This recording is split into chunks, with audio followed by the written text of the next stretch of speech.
Hola, ¿qué tal? Muy buena tarde. Pues hoy estamos aquí en la solidaridad de la diputada Magdalena Núñez, perdón, ya le estoy cambiando el nombre, es cosa de la edad, del Partido del Trabajo y comisionada también política del Partido del Trabajo, que nos hizo favor de facilitarnos el espacio para esta grabación. Pues es martes 15 de octubre de 2024 y pues por ahí cambiamos de sede, estamos en otro espacio por circunstancias de salud de donde nos prestaban el espacio, entonces ahorita vamos un poco retrasados de tiempo, pero ya estamos aquí con el tema de hoy. Después del 2 de octubre. Entonces, hoy nos hace favor nuestro pues invitado es aquí el licenciado José Luis Contreras Montes, que nos va a platicar pues un tema bastante interesante. Precisamente él en aquellos entonces pues era un joven todavía, ¿verdad?, de adolescente, y estaba creo que en el CCH Azcapotzalco. Entonces, ¿quién mejor que los jóvenes que vivieron toda esta circunstancia de aquellos tiempos para darnos pues la memoria de aquellos eventos que cubrieron de luto pues al país? Y pues yo creo que las generaciones nunca van a olvidar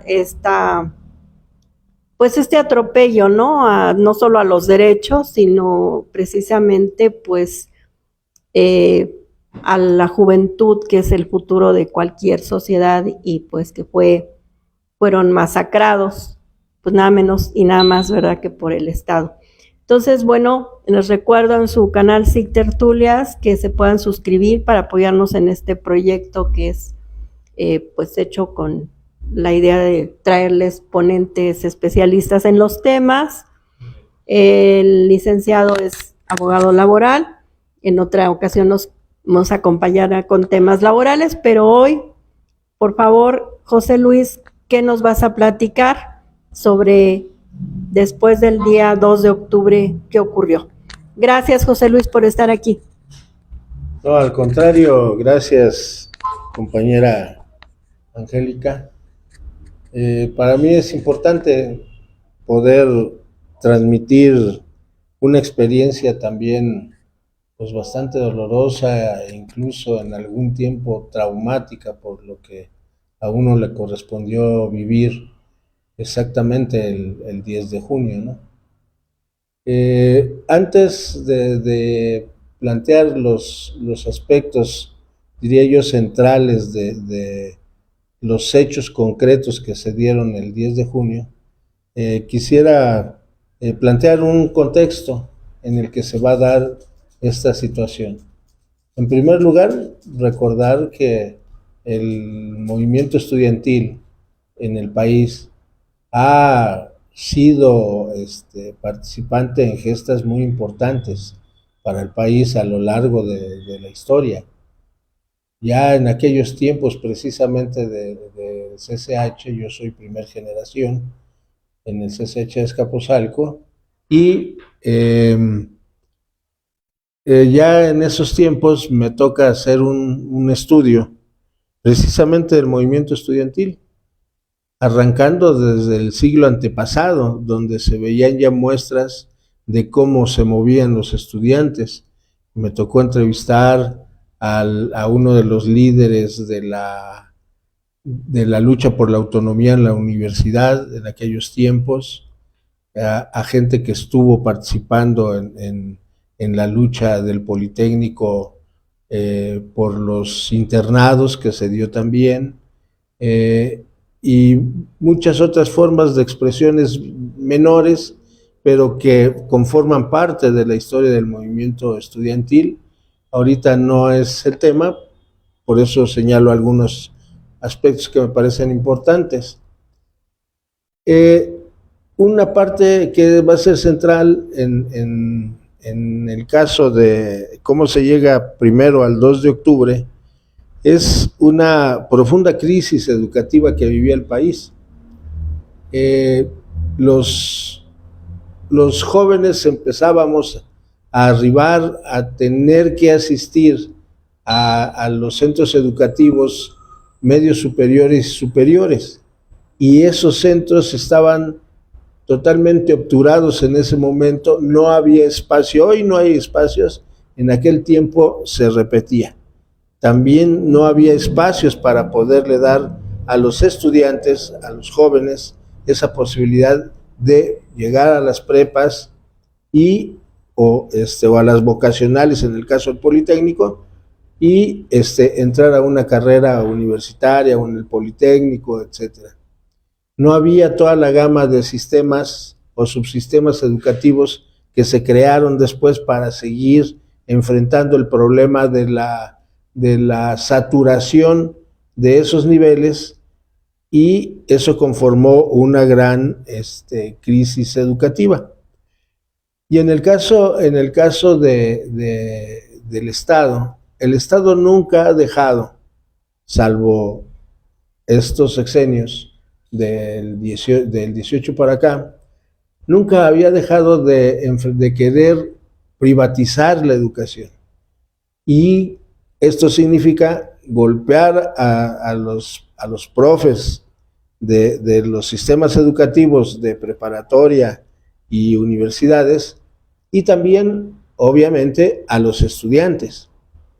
Entonces, en el 68 hay esa condición que se presentan varios aspectos importantes en donde los estudiantes aspiran a poder tener una participación política, lo mismo que otros sectores del país, para que no se estuviera ante un régimen, ahí sí dictatorial, como el que representaba Díaz Ordaz en esos momentos, y como el que se fue fraguando posteriormente de la salida de Díaz Ordaz con el de Echeverría, del cual hablaremos ahorita más adelante.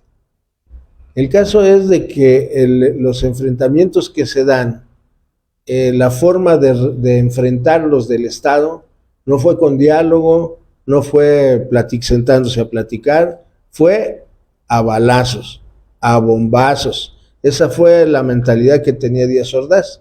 Díaz Ordaz, la mentalidad que tenía era reprimir, y se sentía más presionado porque pues, ya teníamos las flamantes Olimpiadas del 68, y el hecho del 2 de octubre se da meses antes de que inicien las Olimpiadas del 68, y obviamente ni el gobierno encabezado por Díaz Ordaz, ni la oligarquía, que tenía inversiones importantes porque era una gran entrada de recursos, iban a permitir que estos muchachos hicieran lo que quisieran e llegaran incluso a impedir que pudiera darse las Olimpiadas, ¿no? Para ellos primero está el negocio que ver las vidas y las condiciones de vida de toda la gente. Entonces, eso se fue orillando. Lo que es cierto también es de que otro elemento que estuvo presente era la pugna interna, porque se venía ya, se acercaba ya también la elección para el cambio de gobierno, y entre ellos se pegaban duro, o sea, ellos estaban en una lucha constante, Echeverría con Moya Plasencia, con otros candidatos que andaban por ahí y que necesitaban irse, ahora sí que como quien dice, poniendo el pie para que tú te quedas aquí y yo avanzo, ¿no? Además, evidentemente tenían el apoyo de unos de determinados sectores del ejército, otros de otra parte, y con la policía, y algo que fue muy importante, lo que era la Dirección Federal de Seguridad, encabezada por Gutiérrez Barrios, que fue el gran policía político del país durante muchas décadas, muchos sexenios. Entonces, el contexto que se presentaba pues, era un contexto con un ambiente enrarecido, en donde la movilización de los estudiantes no pensaban que llegara a esas magnitudes en las que se presentó, en donde inclusive el propio rector de la universidad se puso al frente también de una de las grandes marchas que se dieron, sumándose de alguna forma a las consignas y demandas de los estudiantes. Y entonces el gobierno del sistema optó por reprimir, parar de tajo sin que pudieran avanzar. Recientemente, en estos días, escuchamos a un tipo que dice que en Tlatelolco existía un arsenal en un departamento, como culpando a los estudiantes. Y esa siempre ha sido la versión. Uno, que fue un problema entre estudiantes al principio, porque nadie sabe quién empezó, según ellos. Y que los estudiantes fueron que fueron ellos los que provocaron el enfrentamiento. Y claro, yo me imagino a quién se le va a ocurrir en su sano juicio enfrentarse al ejército. No era la policía, era el ejército, con tanquetas, con todo eso. Pues ni loco lo va a hacer uno. O sea, eso fue una acción perfectamente preparada por el gobierno, conjuntamente con las fuerzas del ejército, que el ejército tiene esa cualidad desgraciadamente mala, en el sentido de que ellos reciben órdenes y tienen que acatar. No piensan cómo puede desarrollarse eso. Hoy podemos pensar que podríamos estar en una condición diferente, pero bueno, ese es motivo de otro análisis. Entonces la represión se da el 2 de octubre, hay infinidad de muertos, nadie nunca sabrá con certeza cuántos estudiantes asesinaron, y aplicaron una regla de represión muy clara, donde se empieza con civiles, que son el batallón del guante blanco, la mano blanca, que son los que inician el tiroteo, y como son civiles, entonces dicen, eran estudiantes. Entonces, esa fue la primera justificación. Y como supuestamente los primeros heridos son los soldados, que no tenían nada por qué estar haciendo ahí, entonces los soldados contestan a la agresión, se defienden ante alumnos que no tenían absolutamente armamento. O sea, y a lo mejor yo no dudo que pudiera haber alguna persona, porque sí se da, ahorita les platico una anécdota, ya en el 71, se llegan a dar eso, pues, con gente que luego está desesperada, ya tiene más experiencia, etc. Entonces, ellos actúan de esa manera, entran a los departamentos en Tlatelolco, donde había gente, la sacan, unos se los llevan, a otros les disparan ahí, y ese es el signo más importante de ese momento. Posteriormente a la represión, pues se hace una cacería de brujas, muchas gentes son atrapadas, son encarceladas, y muchos otros tienen que salir al exilio. Algunos se van a La Habana, otros se van a Uruguay, a Brasil, o sea, a países que ya se habían ayudado México con el asilo. O sea, ya para ese momento se habían dado 2, 3 experiencias donde se había asilado a gente, a brasileños o uruguayos, chilenos, etcétera, aún en una cantidad pequeña. Pero a final de cuentas, se da una desbandada, por decirlo de esa manera, de los estudiantes que participaron en ese momento, particularmente del Consejo General de Huelga, del CGH.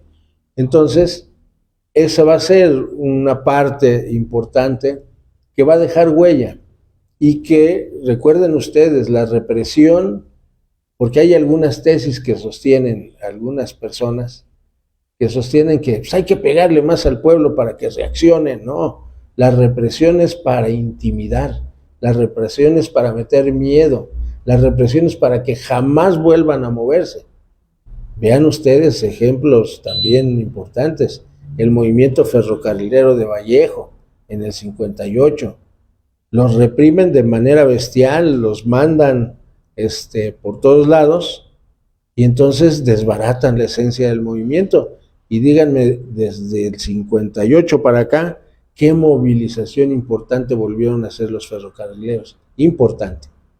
Sí, siguieron organizados algunos, ahí está Vallejo, a pesar de que estaba encarcelado, tenía muchos seguidores, sale, ingresa al PT, y entonces se va a dar una reincorporación de algunos, pero ahorita vamos a ver en qué condiciones, porque es importante.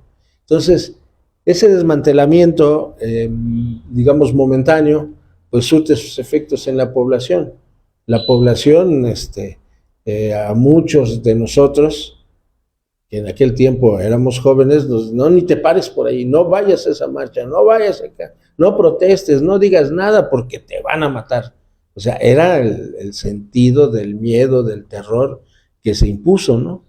Entonces, desde esa perspectiva, se finaliza ese acto, se llevan a cabo las Olimpiadas, etc. Entonces, posteriormente, lo que queda del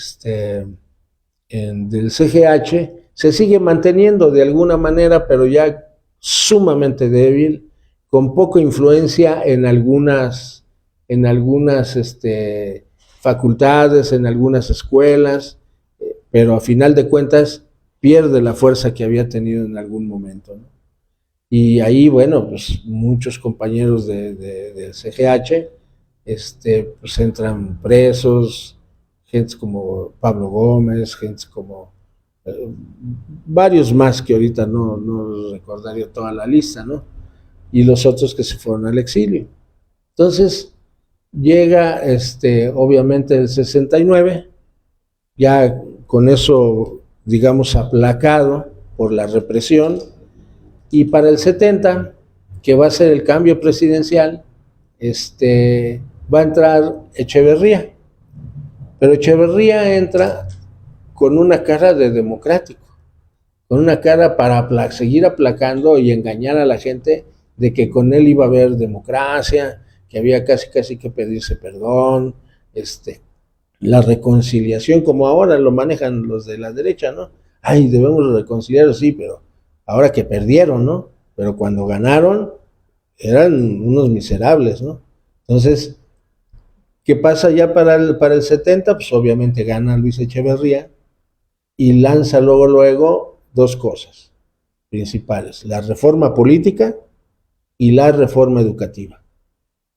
¿Qué significa la reforma política? Hacer algunas modificaciones para los procesos electorales y, la más importante, sacar a los presos políticos del 68, liberarlos. Entonces, muchos de los compañeros salen en ese momento y la otra, la reforma educativa, va a tener como un bastión importante crear, por ejemplo, los SHs, que eran 15,000 alumnos inicialmente en los 3 planteles que había. Ahorita son 5, terminaron con 5 planteles. Entonces, eso fue un desahogo bastante grande a esa presión que tenía el Estado por no dar educación a estos jóvenes. Y eso también de alguna manera hace que se disminuya la situación. Pero a final de cuentas, previo al 71, lo que vamos a tener es la agresión a la Universidad de Nuevo León en Monterrey, los cuales los compañeros luchan precisamente porque se respete su autonomía, porque ellos inician un proceso casi de autogestión, en donde participaran casi por igual alumnos, maestros y los directivos, lo cual el gobernador dijo: no, ustedes van a seguir los supeditados y los directivos son los que mandan. Y entonces se entromete el gobierno a la universidad, que es autónoma y donde no debería de meterse por ley. Entonces se genera la respuesta de los alumnos y de los maestros, que es establecer una huelga en la universidad. Pero, y los compañeros, tanto maestros como alumnos, lo que hacen, pues es llamar a la solidaridad por la lucha que están dando. O sea, llamar a que, si ahorita nos lo están haciendo ahorita nosotros, quitándonos nuestra autonomía a nuestra universidad, al rato lo van a hacer con cualquiera. Y entonces la gente, los alumnos de muchas de las escuelas más importantes en aquel momento, pues dijeron, tienen toda la razón. Si no los apoyamos, si no les damos solidaridad, el día de mañana vienen con la UNAM, el día de mañana van con Chapingo, van con el Poli, con todo eso. Entonces se logra levantar inicialmente con dificultades porque hay mucho temor. Sigue el temor de que lo que les habían hecho en el 68. Pero como tiene Echeverría un doble lenguaje, en el sentido de que no, vamos a darles democracia, ya hay más oportunidades para entrar a estudiar, o sea, se pinta como un demócrata, pero evidentemente la estructura militar que habían ensayado en el 68 va a persistir, pero obviamente el enemigo siempre es inteligente, si no ya no estuviera ahí. O sea, el enemigo se prepara a diario, el enemigo está viendo cómo enfrentar a su enemigo, en este caso a la sociedad y en particular a los estudiantes. Y entonces empiezan a organizarse y de aquel viejo CGH empiezan a que en muchas de las escuelas, sobre todo del nivel superior, quedaron los comités coordinadores, el famoso COCO. Entonces, hay otro fenómeno también muy importante, como liberaron a compañeros que habían estado en el 68, regresaron los que habían estado en el exilio, necesitaban trabajo. Y como abren los SHs, se meten a los SHs. Los SHs van a tener un componente muy importante entre los maestros de dirigentes del 68, activistas del 68, algunos maestros exilados. A mí me tocó tener un maestro exilado del Uruguay, un maestro, un filósofo muy bueno, ya en paz descanse, que él estando en Uruguay sacó clandestinamente del país de Uruguay el libro ese famoso que hay de los Tupamaros, porque él se vincula ya con los Tupamaros y logra sacar ese libro y aquí lo edita ERA. Entonces, con ese maestro me toca a mí pues prácticamente empezar el CCH, porque se abren las clases del 71 como por marzo, y en junio ya estábamos en las calles los que le entramos, ¿no? Y la mayoría de nosotros no tenía conciencia. La mayoría de nosotros, de una manera de paso, de lado, le tocó el 68 por la edad. O sea, yo entré al CCH teniendo 17 años. Entonces, o sea, yo venía de las fábricas, de trabajar, de estar sobreviviendo con mi madre únicamente, ¿no?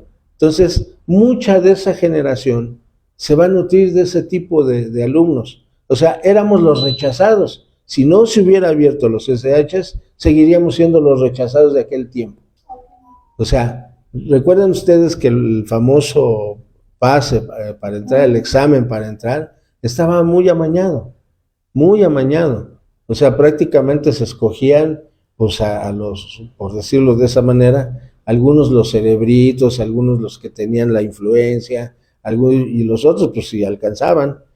Pero como era un volumen bastante grande, pues sí alcanzamos algunos a colarnos por ahí.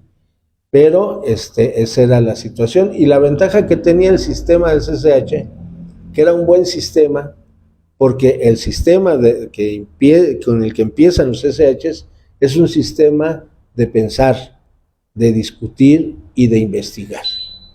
A diferencia de la vieja escuela de las preparatorias y de las vocacionales, que era prácticamente siéntate en el salón, ve lo que te dice el maestro, más pasiva la educación.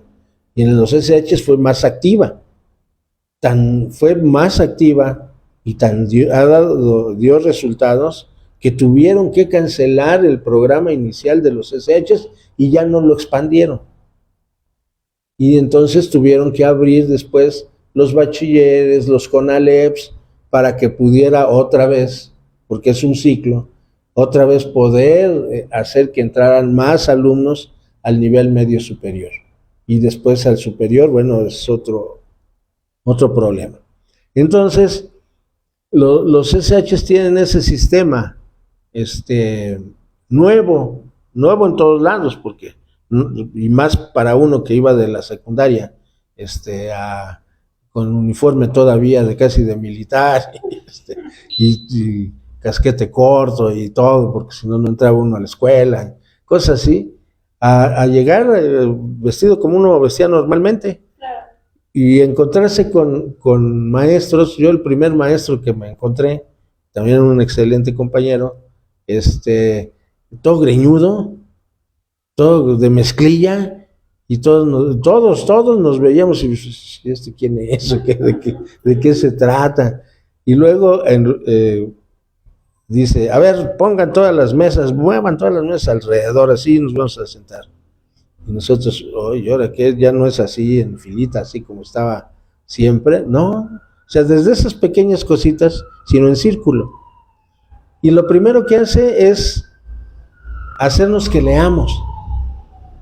Y la neta, yo diría, muchos de nosotros ni siquiera teníamos el hábito de leer.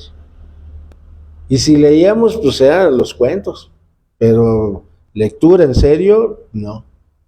Y entonces esos cambios, esa actitud distinta de los maestros para tratar a los alumnos, también, porque era gente que venía del movimiento. Ahí, por ejemplo, en la experiencia de Azcapotzalco, lo que vamos a tener es gente de todas las corrientes políticas que entraron a ser maestros. Trotskistas, del Partido Comunista, de la corriente socialista, etcétera, todas las corrientes políticas en ese momento. Y entonces, ¿qué hicieron? Que esta es una experiencia también importante. Lo que hicieron fue empezar a jalar alumnos a los que veían ellos que eran más, y empezar a platicar, ahí sensibilizando, ahí. Entonces viene la convocatoria para ir al 10 de junio, pues nosotros no teníamos ni representantes. Los representantes se convirtieron en los profesores. Los profesores fueron los que dijeron tienen que ir.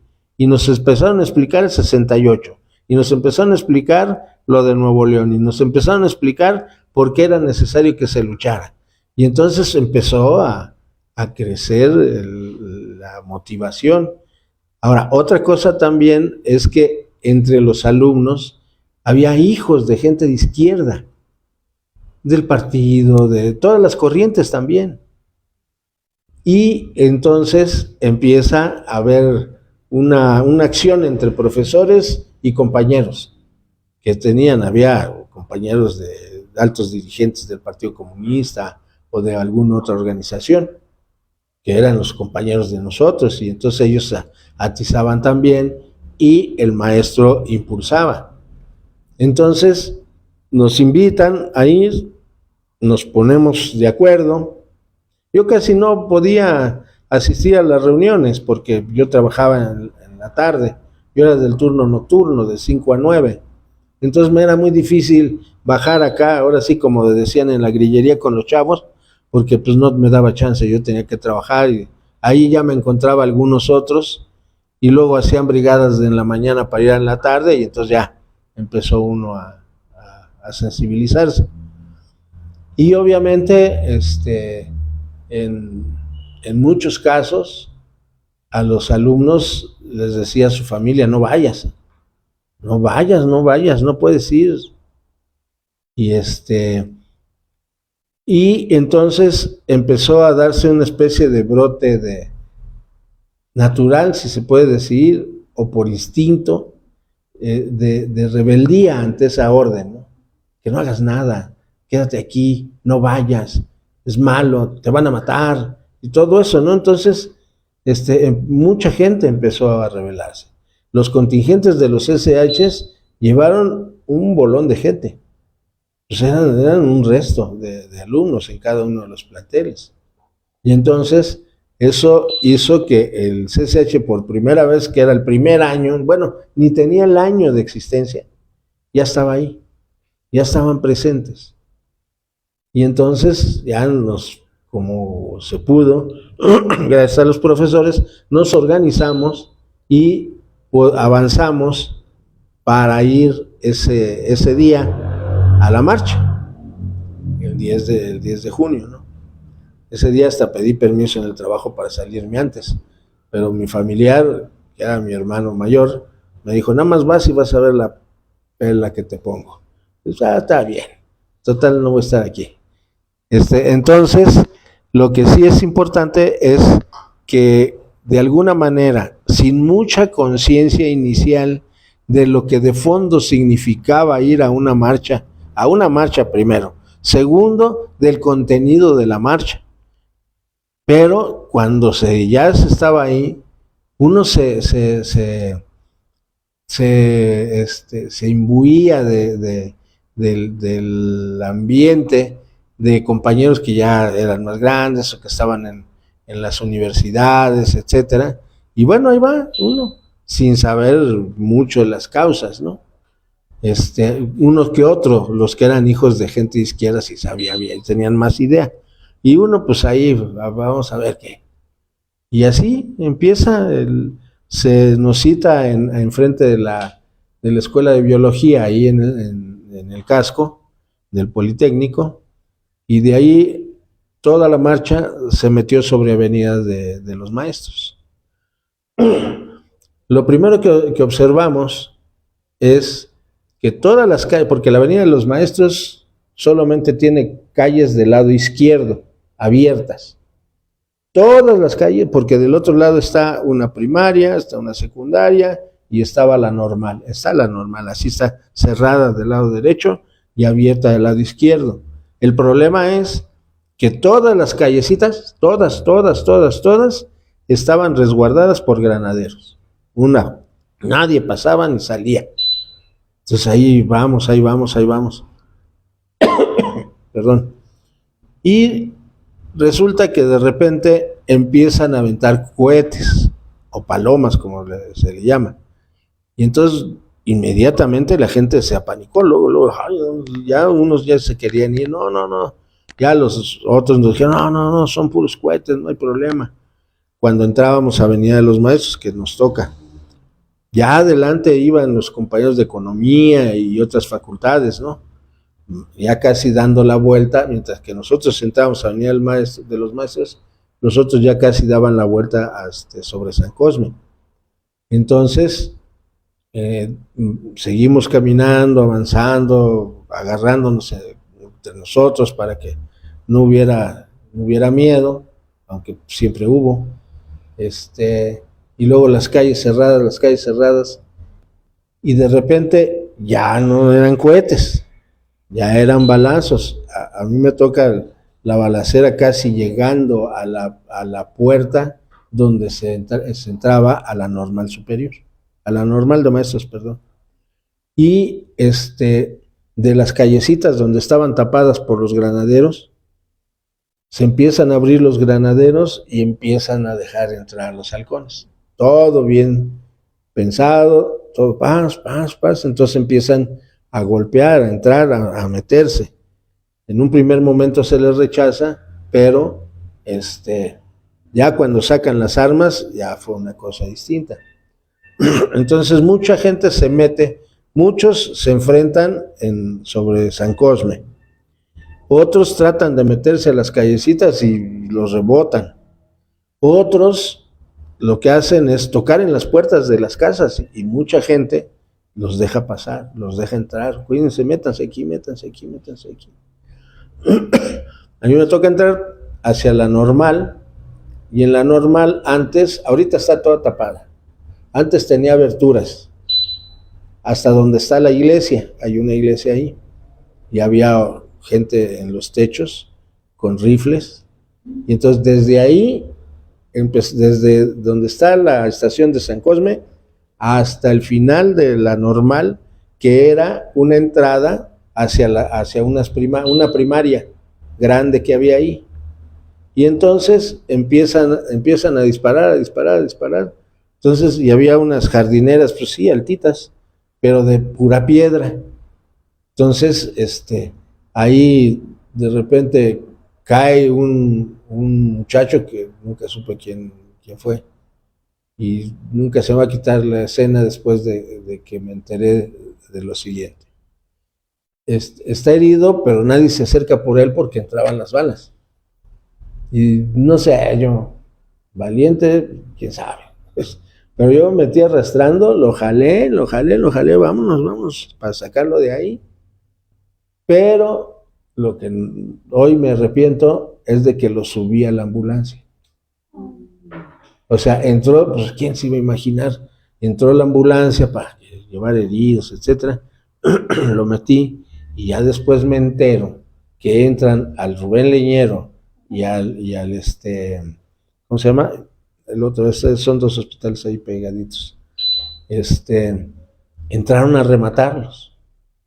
Y hay testimonios de mucha gente que vio directamente eso. ¿Y cuántos muertos y a cuántos se llevaron? Igual que en el 68. Hay algunos reportajes que hablan de 120, que no creo que haya sido, ¿no? Porque además, aparte de los que fallecieron ahí, están los que se llevaron, que quién sabe dónde están, o si regresaron o no. Entonces ya ahí adentro, porque estaban tirando desde la iglesia, arriba de la iglesia, entonces ya no se podía salir por esa puerta. Y entonces un grupo de compañeros, no me acuerdo ahorita ni quiénes serían, ni compañeras, nos metimos todavía hacia adentro de la Normal, entramos, nos metimos a un salón y ahí nos quedamos un rato. Y nada más oíamos a veces cómo se acercaban los balazos o cómo se veían más lejos. Ya se fueron, y otra vez. Y entonces, pues, alguien que ya tenía más experiencia de eso dice, a ver, un cuaderno, anotan sus nombres y de dónde son. Ya el que quede, pues hay que lo dé a conocer. Por fortuna no pasó eso, ¿no? Salimos del otro lado, donde estaba la entrada a la primaria. Y era la hora en que estaban saliendo las mamás con los niños. Entonces les empezaron a disparar y otros compañeros y yo vamos por las mamás y con los niños a meterlas y regresarlas todavía a la primaria. No salgan de aquí hasta que no termine esto, no salgan.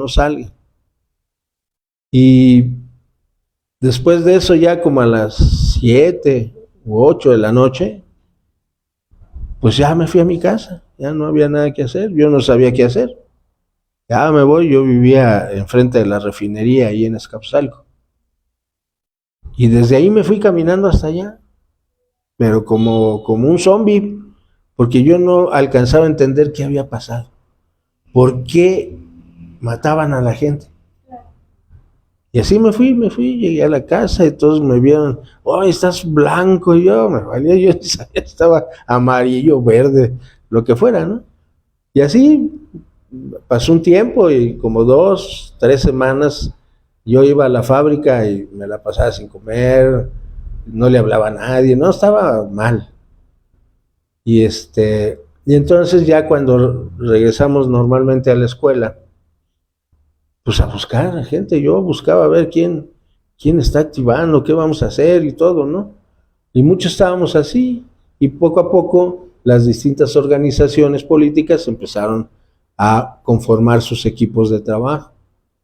O sea, la gente del Partido Comunista organizó su círculo de estudios, la gente de Corriente Socialista sus círculos de estudios, la gente del PRT sus círculos de estudios, todos.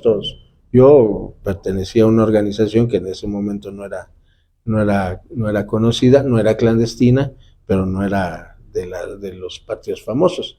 Era una organización política, ¿no? Y entonces todos empezamos, la mayoría de nosotros empezamos a meternos a estudiar desde el punto de vista socialista. Entonces todos los círculos de estudio tenían eso, ¿no?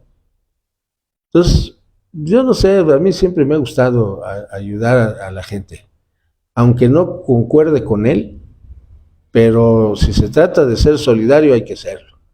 Ya después nos ponemos de acuerdo si estamos de acuerdo o no, hacemos esto o no. Y el resultado de todo eso fue el nacimiento de muchas organizaciones guerrilleras. La Liga 23 de Septiembre, el MAR, el CAP, el FUS, y todas esas estuvieron, por lo menos ahí en Azcapotzalco, pienso que fue la escuela donde más alumnos sacaron para nutrir esas organizaciones. Empezaron a activar, ¿no? Y se conformó el comité de lucha, donde yo entré a participar, y como les digo, a mí no me interesaba más que la solidaridad, yo le ayudaba a todos. Si me decían los del Partido Comunista, échanos la mano, no, yo iba. Si me decían estos otros, yo iba. Y me invitaban a todos los seminarios y les decía, no, yo ya estoy trabajando con otra gente. Así es de que, discúlpenme, díganme, ¿quieren que vayamos a repartir volantes? Unos iban a repartir volantes en las fábricas de Azcapotzalco, ahí íbamos. Otros iban a otro lado, así. Y en eso, pues, daba uno la solidaridad, que carajos, ¿no? Y entonces, en eso se van dando condiciones diferentes. Esa presencia de las organizaciones guerrilleras, que por desgracia muchas siempre estuvieron infiltradas desde que nacieron. Y lo digo porque yo lo vi. Yo vi a gentes que en un determinado momento se presentaban como, bueno, un compañero que creo que estaba en el CAP, apareció un día en la prensa con un niple acá tomando fotos de que había sido de la organización tal, total, que desbarataron esa organización. Y al mes lo veo ahí en la esquina de mi casa, trabajando en oficinas de correo. No, los vendió. Sí, claro. Eso es. Y luego, por desgracia, los enfrentamientos también eran fuertes, o sea, y nos enfrentábamos de esa manera entre las organizaciones, sobre todo la sección trotskista. Yo siempre lo digo, yo no me callo eso. Había un maestro que cuando se cumplió el primer año de 10 de junio, pues fue a provocar al meeting que teníamos. Llevábamos a un trabajador, un obrero, un estudiante de otro lado, llevábamos para hacer el meeting de aniversario, ¿no? Y llega y nos avienta un cuetón, con esa tensión, nos avienta un cohete en la espalda, y yo así dije, bueno, ¿quién hijos de tal por cual hizo esto, no? ¿Qué me quieres decir? Le digo, pues lo que quieras, total, pues ya que. Y así eran. Y eran tan así que los compañeros de la Liga 23 de Septiembre lo pararon 3 veces. Le dijeron, mira, nosotros nos estamos jugando la vida, somos compañeros de izquierda, no nos estés denunciando. No hizo caso y seguía jodiendo que eso, que el otro. Nos acusaban del comité de lucha que nosotros habíamos creado a los porros, él mismo. La segunda vez se lo volvieron a decir, la tercera vez, pero ya la cuarta no. A la cuarta lo esperaron que saliera del salón y ahí se lo echaron. Por desgracia, estos compañeros posteriormente también fallecieron, ¿no? Cerca, en las colonias cercanas ahí en Azcapotzalco. Entonces, todas esas experiencias nacidas de un movimiento de esa naturaleza. Y bueno, les digo, tenía invitaciones uno de distintas organizaciones, las guerrilleras, las más pesadas, y todo. Yo les decía, miren, no, conmigo no tengan problema. Simple y sencillamente yo no estoy de acuerdo que sea ahorita el momento adecuado para hacer eso. Si hay el momento en que lo tengamos que hacer, pero que tengamos la fuerza, que tengamos al pueblo detrás de nosotros, lo hacemos. Yo no me rajo, pero ahorita no. Ahorita va a haber muchos problemas. Y sí, pues ya muchos de ellos, por desgracia, o están en los carteles que llevaba doña Rosario, que estaban desaparecidos, o terminaron muertos ahí, acribillados por distintos lados, ¿no? Incluso había una pareja de compañeros que ahí se conocieron, se enamoraron y tuvieron un hijo. A él lo acribillaron en una de las colonias y a ella se la llevaron los militares al campo al militar número 1. Lo tuvieron 1 año. La mujer, cuando salió, estaba destrozada. Y luego iba con mi mujer, que en paz descanse, iba con mi mujer a la casa y veía a los niños, veía a los míos y así. O sea, porque era buena gente. Pero al poco tiempo falleció de todo lo que tenía, de todo lo que le habían hecho. Entonces, cosas así que uno enfrentó, pero que logró comprender que esas luchas siempre van a dejar algo, a veces malo, por la gente que se frustra, por la gente que al no entender, al no tener, yo diría, una discusión política constante, permanente, que se esté formando políticamente y todo eso, pues terminan yéndose. Si luego algunos que dicen que tienen muchos años ahí en la lucha terminan por traicionar. Entonces, ese tipo de situaciones, de una experiencia como esta, va a estar presente, ¿no? Entonces, posterior de todo esto, también se da una oleada para enfrentar, sobre todo en los SHs, una oleada de porros financiados por la universidad, lo sabíamos, y sabíamos quiénes eran. A nosotros nos tocó ser subdirector, un cuate que era el que de los que financiaba a los porros. Ahí a nosotros nos llegaron a atacar con metralletas, con todo lo que quieran. Yo tuve que salir del CCH porque pues, ya me estaban esperando como hasta las 2 de la mañana, que me sacó el subdirector, que había sido mi maestro. Y él me sacó y me llevó a mi casa, pero me dice, mira, ya no regreses. Y y me tramitó mi cambio a Vallejo. Somos de Vallejo, también aquel. También, bien, todos de Vallejo. Entonces, ya tuve que cambiar, pero mi desgracia fue que me cambió al tercer turno y yo trabajaba en una fábrica ahí sobre Vallejo precisamente, pero terminaba salía a las 5 de la tarde y a esa hora empezaba el turno, entonces pues estaba cañón. No me pudo, no terminé ahí. Entonces, posteriormente a todo esto, todas las secuelas que se fueron dando, prácticamente aniquilaron a todo el movimiento guerrillero. Algunos, hay otros que todavía sobreviven y que siguen trabajando, ¿no? Y por otro lado, mucha gente pues se salió del movimiento, lo abandonó, etcétera. Y los que continuamos, de alguna manera, continuamos trabajando en la misma línea, ¿no?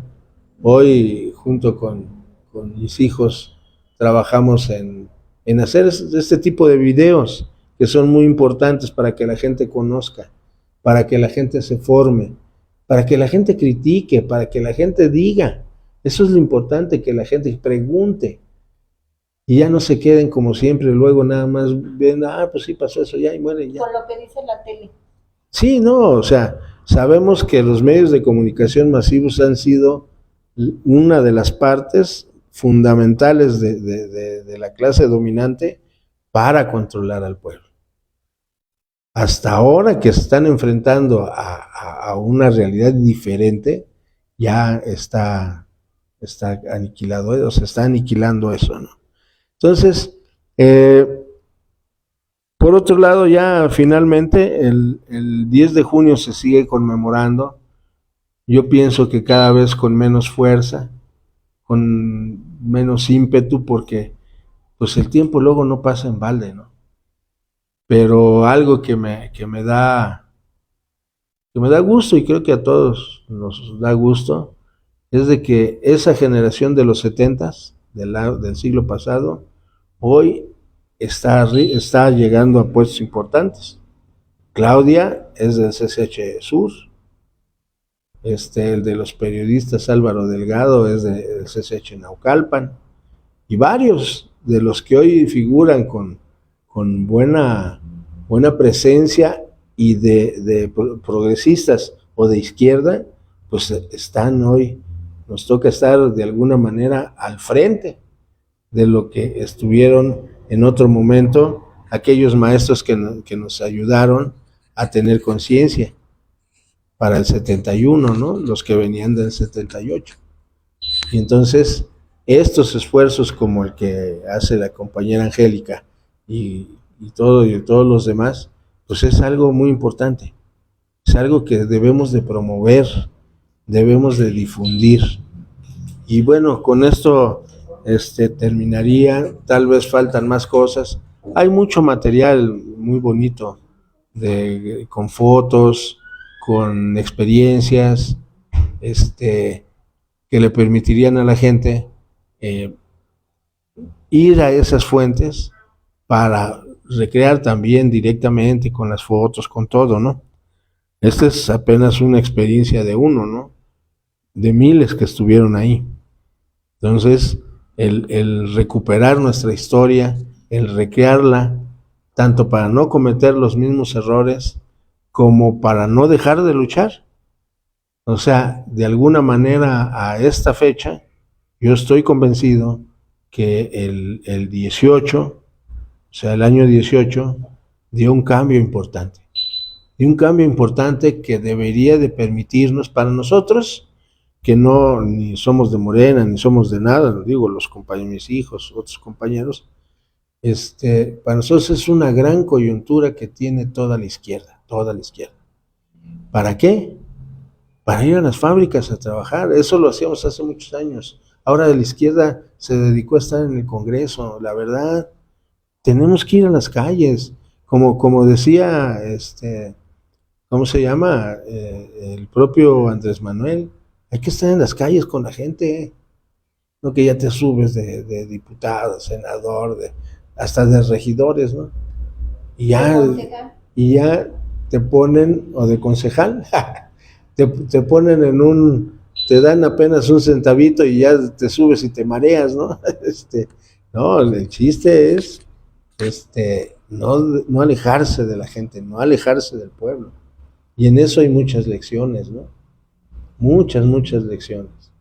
Hay un compañero ahorita, un español, Juan Carlos Monedero, que es muy bueno, hay que verlo. Él es lo que dice. Tenemos que hacer un partido movimiento, o sea, partido, fuerza, lo que sea, pero con la gente. Mi punto de vista para la actualidad es que se tiene que desmantelar toda la estructura del PRI y del PAN entre la gente, porque ahí todavía tienen mucha raza, más el PRI. El PAN más elitista, pues nunca lo hizo, o lo hizo muy poco en las colonias fifís, como diría Andrés Manuel. Pero el PRI sí tenía más arraigo, tiene todavía, en zonas, en colonias. Entonces, hay que romper toda esa estructura de control y abrir una nueva forma de participación de nuestra gente.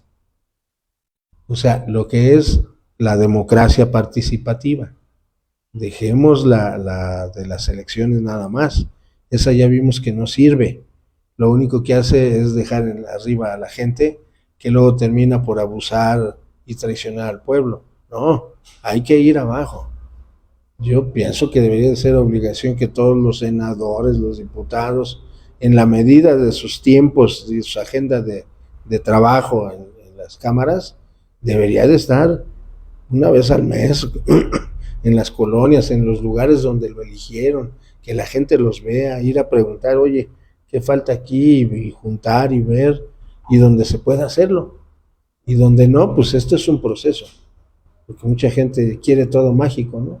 Ah, ya llegó Claudia, ahora sí ya van a cambiar. No, esto va todavía para largo, si lo dejamos así. Entonces, yo pienso que eso nos podría ayudar bastante a todos los partidos que han estado en este proceso. Creo que es una tarea que no se puede dejar. Regresar a nuestro origen en las calles con la gente, porque si no, pues ya ven lo que pasó en el 21, se andaban quedando con la ciudad y nos sentíamos así como que, ya ganamos todo, ya nadie nos lo va a quitar. No, ese fue un susto que hay que aprender de él. Y sí, ganaron bastante, se les logró arrebatar ahora. Pero, pues, ¿para qué esperar a que nos pase eso? No hay que dejar esa humildad en el trabajo, porque eso es lo que más ha dañado.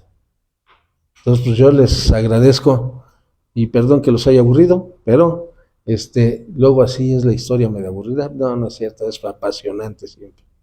Se los agradezco y muchas gracias. Al contrario, José Luis, muchísimas gracias por toda esta plática que nos traes. Pues son parte de tus vivencias de adolescente, de tus experiencias, y pues yo comentaría, ¿no?, que desgraciadamente, digo, desde aquella época del 68, pues se convirtió en que los estudiantes eran peor que delincuentes, ¿no?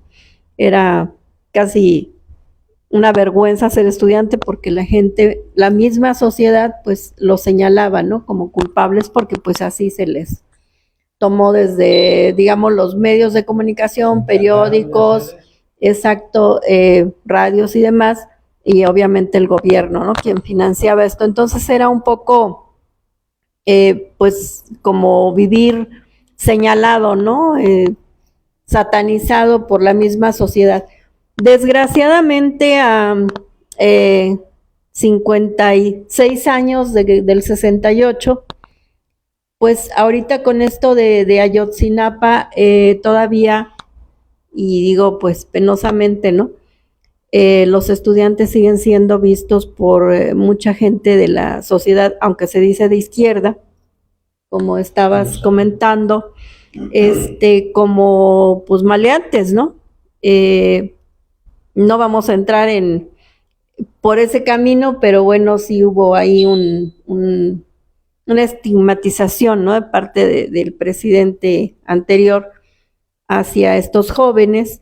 Y pues yo he oído comentarios, ¿no?, de gente de izquierda, tampoco tan joven, de alguna manera contemporánea, que dicen, bueno, pues si ya se murieron, ya que quieren, ¿no?, que no mamen, me lo llegó a decir una señora, ¿no?, ya que no molesten, ¿para qué andaban ahí? Entonces, se sigue justificando, desgraciadamente, que los jóvenes que tienen ese ímpetu, yo pienso, yo pues soy madre de 5 hijos, y tengo un nieto también ya adulto, pues a mí me enternece mucho, ¿no?, el ímpetu de la juventud, esa cosa de decir, yo voy, ¿no?, o sea, yo voy a luchar, yo voy a cambiar, o sea, ese ánimo que luego vamos perdiendo en veces ya con la edad. Las señoras pues se asientan en la cosa del hogar, de la edad, de lo que sea, los señores un poco también.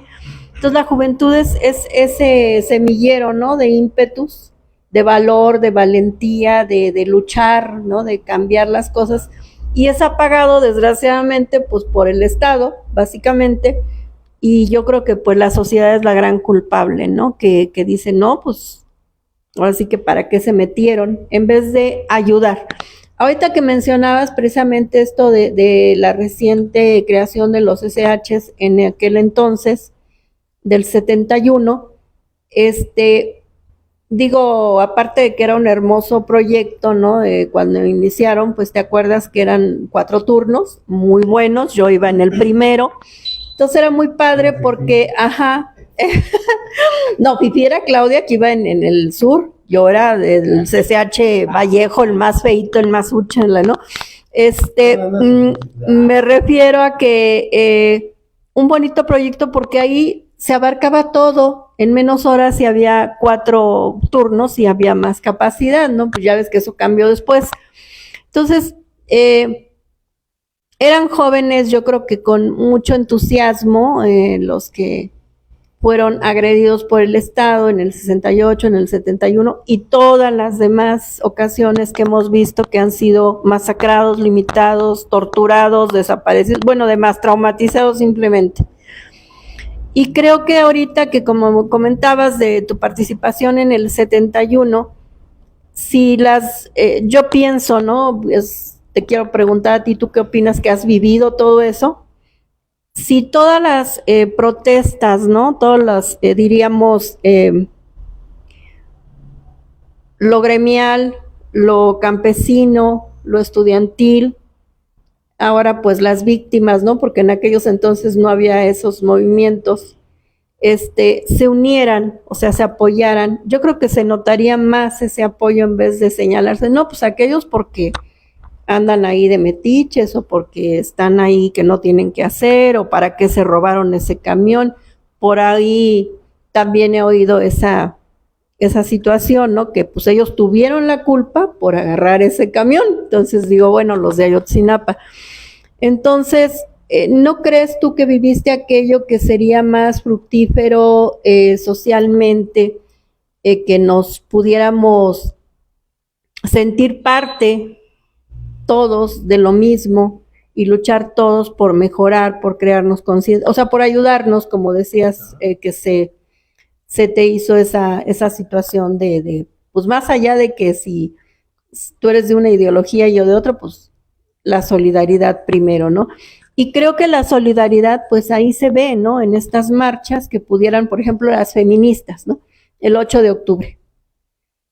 ¿Por qué no ir todos juntos, por ejemplo, para la del 2 de octubre, para lo de Ayotzinapa? O sea, ¿por qué no conglomerarse más para tener más posicionamiento ante el Estado, los gobiernos, o sea, los problemas, como para que se nos hiciera más caso, ¿no? Porque así como, bueno, pues aquellas quieren, por ejemplo, ahorita mencionas algo muy importante, que ya te comenté que queremos hacer una formación política, pero para que la gente no se asuste, le vamos a poner escuela ciudadana o algo así, no más light, para que la gente diga, no, pues ahí no voy, son comunistas, son de Venezuela o Cuba, no. Para crearnos esa conciencia de a dónde pertenecemos, ¿no? Lo que me mencionabas del 10 días que conmovieron al mundo, ¿no? De la Revolución Rusa. Entonces, como no nos sentimos de la clase trabajadora, no nos sentimos pueblo, entonces estamos en contra del mismo pueblo y nos atacamos. Y lo que mencionas ahorita, bueno, en este caso entra Claudia, pues ya llegamos todas, ya para qué, no hay nada que hacer, pues ya está todo resuelto. Los servidores de la nación pues van a ir de casa en casa a ver si hay discapacitados, si hay tercera edad, que se le lleve la enfermera, que si necesitas casa, o sea, todo te va a llegar a tu casa tocando, ¿para qué te mueves? Porque creo que se ha desarticulado totalmente a raíz del triunfo de Obrador la sociedad. Ya es difícil que la gente se junte. Había un círculo de una amiga muy querida, Laura Nava, Laura Brújula, que llegamos a asistir. Aquí está la compañera que no le gusta mucho salir acá, si no aquí la tendríamos. A Brújula Metropolitana, y bueno, había públicos en veces de 200, 300 gentes ahí en Insurgentes, bueno, no recuerdo ahorita cómo se llama el espacio. Entonces, la gente asistía a estos círculos de estudio con más ganas, porque como éramos la izquierda, entrecomillada, ¿no? Y estábamos fuera de gobierno o con el gobierno del PRD, pero digamos estábamos todavía queriendo derrocar al PRI, al PAN, pues nos reuníamos. Pero llega la izquierda y ya decimos, bueno, vamos a dormir en los laureles, ya todo está hecho, pero yo creo que no está hecho porque pues la prueba es que sigue habiendo muchas problemáticas sociales sin resolver y pues ya no nos queremos volver a juntar, como decía la nieta de mi amiga, ¿no? Ya no me juntan, abuelita, ya no nos queremos juntar para ver cómo salir adelante, cómo ayudarnos, cómo solidarizarnos, cómo educarnos mutuamente. Entonces, muy importante crear conciencia en base a una educación, pues, si tú quieres, política o social, como le queramos decir, además de ir a sindicatos, como lo dices, volver a las calles, a esa fuerza gremial, a ir a escuelas, porque sí puedes ser estudiante también, pero falta esa inquietud de resolver algunas problemáticas sociales. Y luego falta esa conciencia, ¿no? Que en aquel entonces tuviste oportunidad de adquirir, que tienen mucho las normales, ¿no? Por eso son tan atacadas. Y también pues al campo, ¿no? Los campesinos, no nomás es, bueno, ahí está el apoyo, sembrando vida, o no, ¿qué más? No nada más trabajar y comer, ¿no? ¿Qué más se puede hacer socialmente? Ahorita me contestas ahí qué opinas, pero, y a ver si aquí hay interesados en alguna pregunta, pero también como comentaba la vez que entrevisté a la diputada que nos hace favor ahorita de prestarnos este espacio, la salud, ¿no? Es muy importante, ¿no?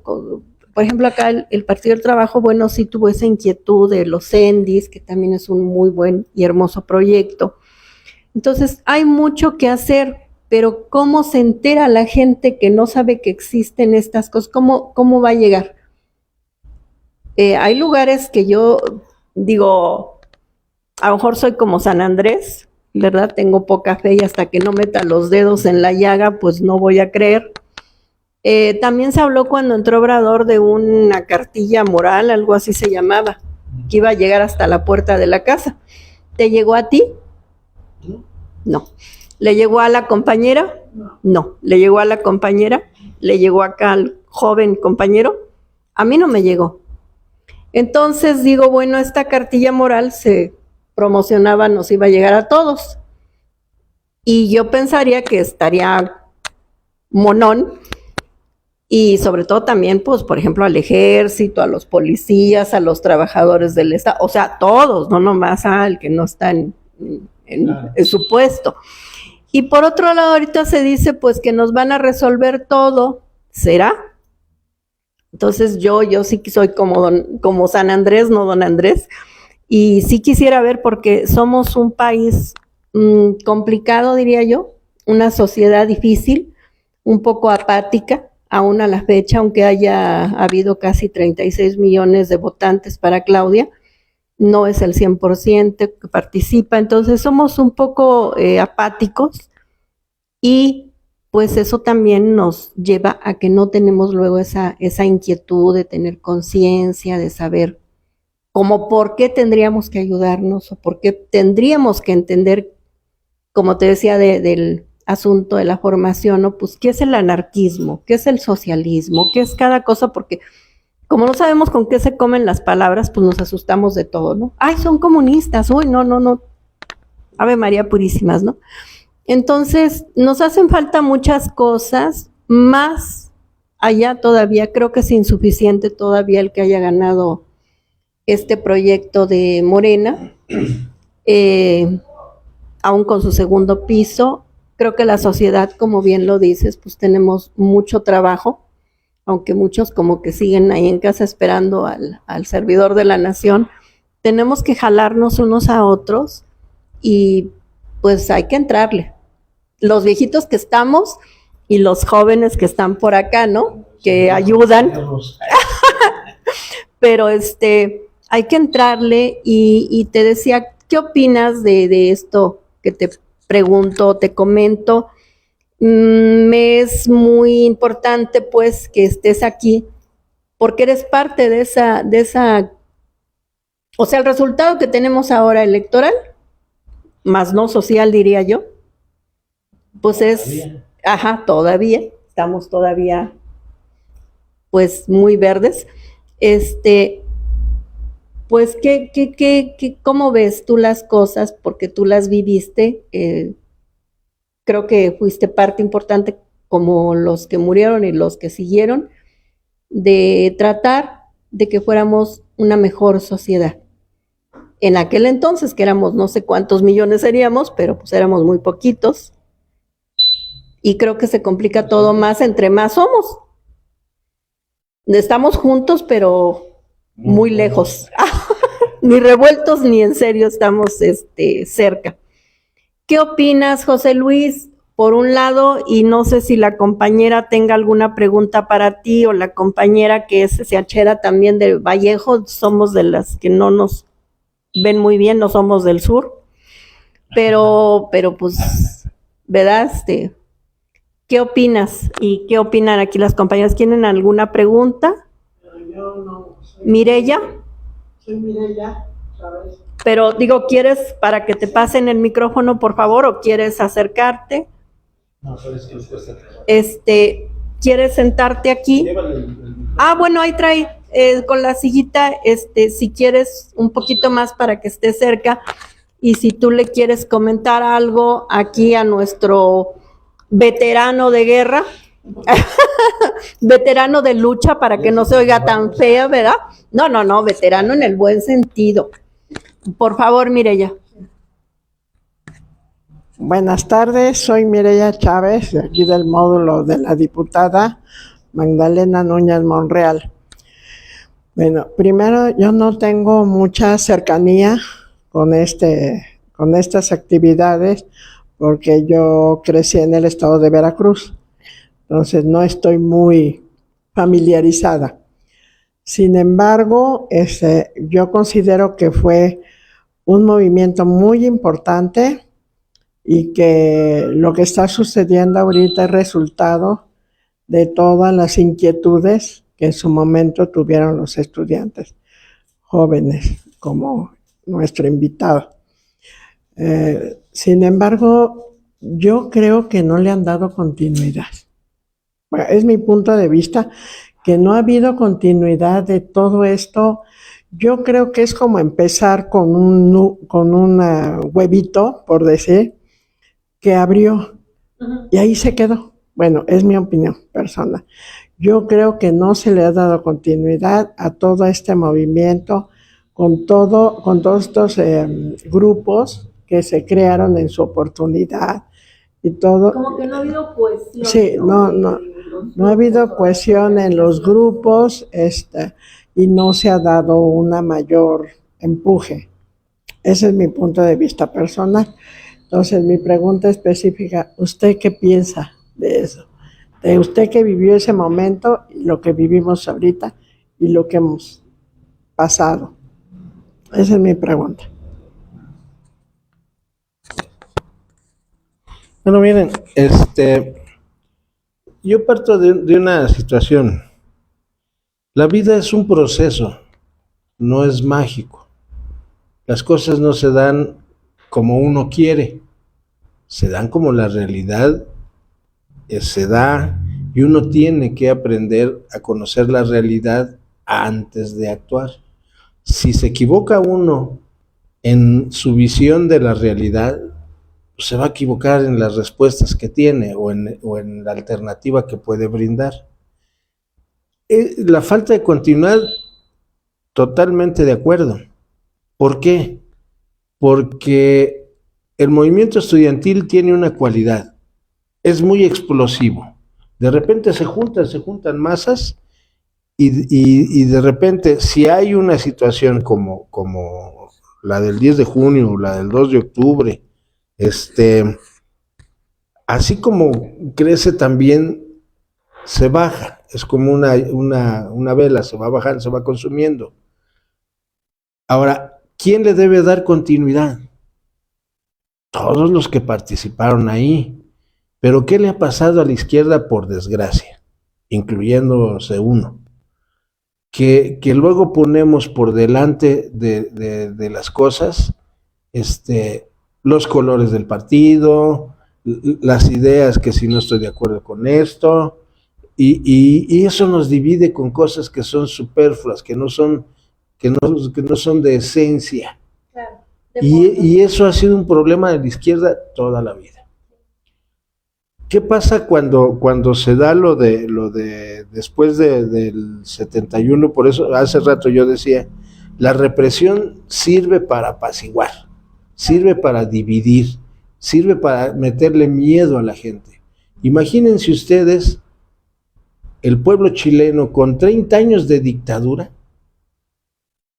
Yo fui el día que se abrieron las puertas del Palacio de la Moneda, 30 años después, y con el compañero que iba del aeropuerto íbamos hacia el centro de Chile, de Santiago, y le preguntamos una cosa tan sencilla,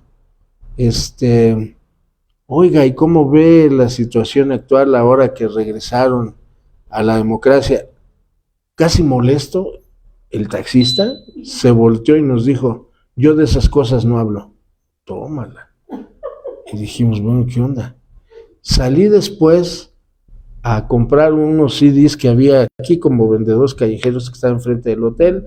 Salí y había mucha gente viendo ahí, pura música folclórica. Okay. Pero no había música de la que yo quería. La de Víctor Jara, la de Violeta Parra, esas que eran como de protesta. Exactamente, las buenas de allá. Y se me ocurrió porque yo no sabía, preguntarle en voz alta, delante de todos, oye, ¿no tienes un CD de Víctor Jara? Pero como si llegara el gato y todos los ratones dejaron solo al chavo. Y el chavo, ya sin haber nadie, se acerca y al oído me dice, si vienes a las 5 yo te lo tengo. Clandestino. Eso es terror. Supuestamente ya habían acabado con la dictadura, ya no estaba la dictadura, y aún así la gente tenía miedo. Sí. La gente tenía miedo. Lo mismo pasó en España con la dictadura de Franco. Tantos años de opresión que les lavaron el coco a las nuevas generaciones. En Chile también pasó esto. Un famoso cineasta chileno, Miguel Litin, que tiene varias películas muy buenas, regresó del exilio y empezó a dar clases en la universidad. Y les empezó a explicar a los muchachos, o sea, ya era otra generación, porque fueron 30 años. Eran otros jóvenes que nunca vieron eso. Y les empezó a platicar de lo que había pasado con la dictadura de Pinochet. ¿Sabe qué le hacían? No es cierto, esto es mentiroso, eso nunca pasó en mi país. Le dio tanta tristeza a Litin que fue y se hizo una película preciosa con pedazos de videos, de películas y todo. Fue y se las exhibió, y yo ya no les voy a decir nada, les pongo la película. Terminaron llorando, porque nunca se imaginaban que eso hubiera pasado.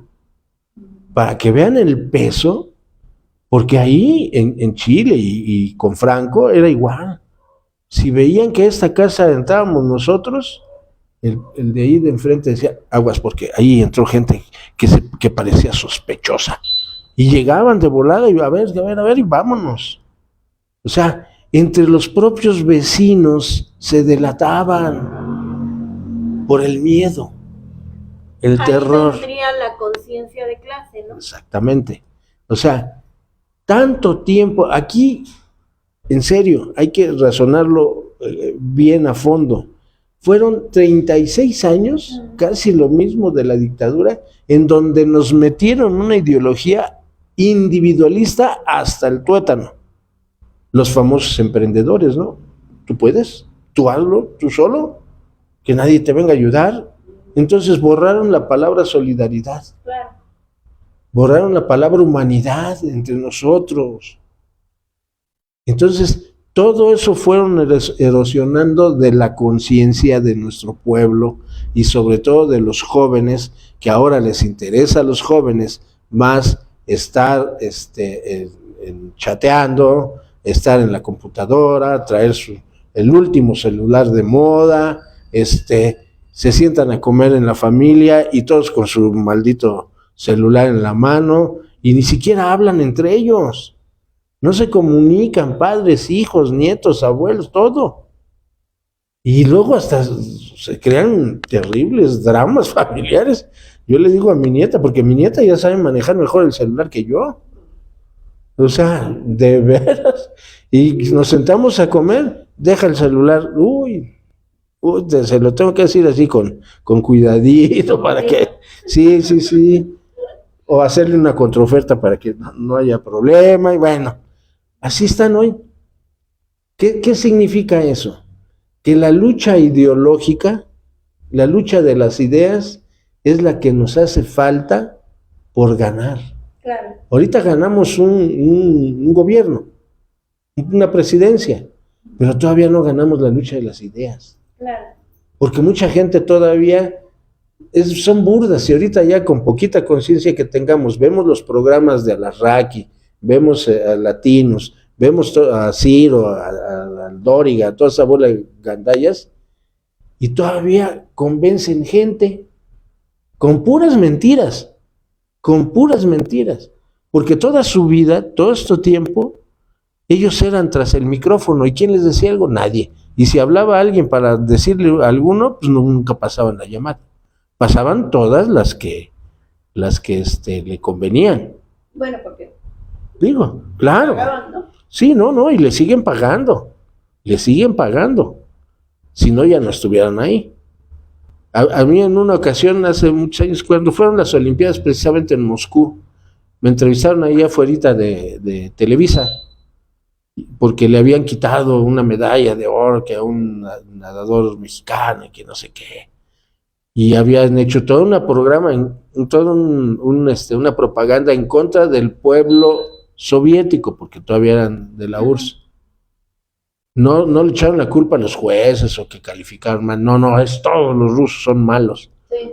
Y les dije, oigan, ¿cómo es posible que ustedes por esta situación culpen a todo un pueblo? No jodan. ¿Crees que salió alguna vez la fregada entrevista? Pues jamás salió. Sí, ese es el control, la manipulación que tienen. Por fortuna ahora, esa lucha de las ideas se da desde el informar correctamente. Ya sin opinión, simple y sencillamente informan la verdad, y con la verdad se cae la mentira. Eso es lo que está ocurriendo, y eso es lo importante que debemos de promover. O sea, tenemos que hacer una labor, por eso digo yo, tiene que ser desde abajo con la gente. Demostrarle a la gente que sí realmente somos una opción, Claro. pero chambeando con ellos. Porque desde arriba, pues, es que tiene que haber una división del trabajo.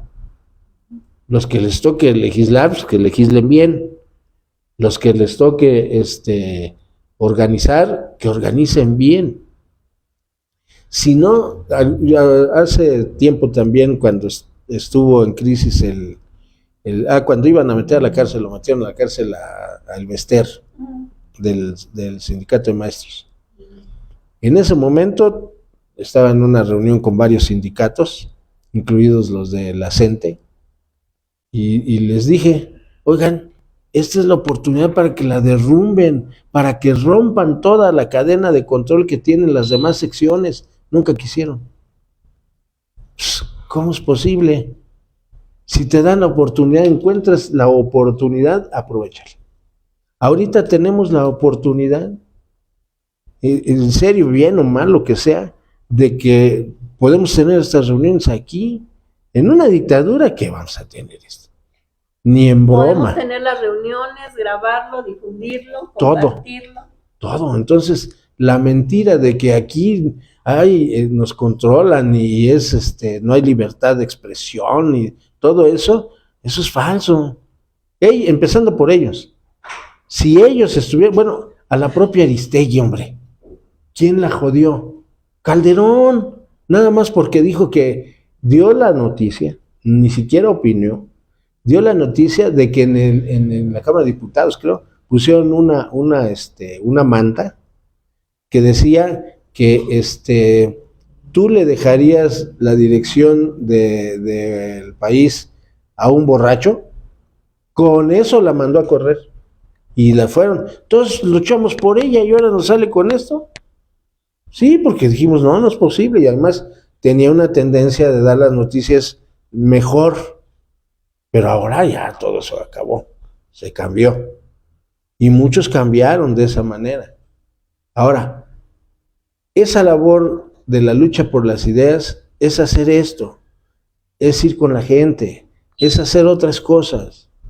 O sea, por eso digo, a lo mejor para nosotros, por la edad, luego sí podría resultar más cansado andar colonia tras colonia, pero nuestros compañeros, otros compañeros militantes deberían de hacerlo. Y una que otra vez irlos a acompañar y ponerles el ejemplo de cómo se habla con la gente, cómo se está, cómo se le convence y de qué hay que convencerla. Porque el 21 fue un susto. No podemos permitir que se dé otro susto como el 21, porque si esos llegan a ganar, nos borran, nos borran. ¿Qué están haciendo ahorita? Yo he insistido y tenemos varios videos señalando eso. Lo que están haciendo, ellos dicen, acusan, es que Obrador y ahora Claudia nos llevan a Venezuela. Le digo, ya estamos en Venezuela, pero por ustedes. ¿Qué está haciendo la tal Corina Machado allá en Venezuela?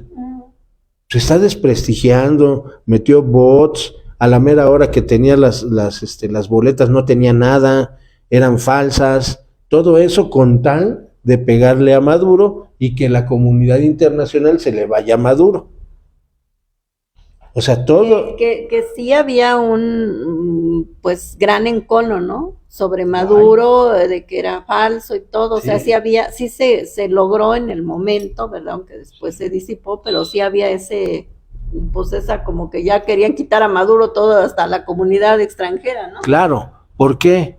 Porque han sido millones de venezolanos que se salieron y curiosamente cuando se da el proceso electoral, los regresan. Y son los que empiezan a hacer la campaña en contra.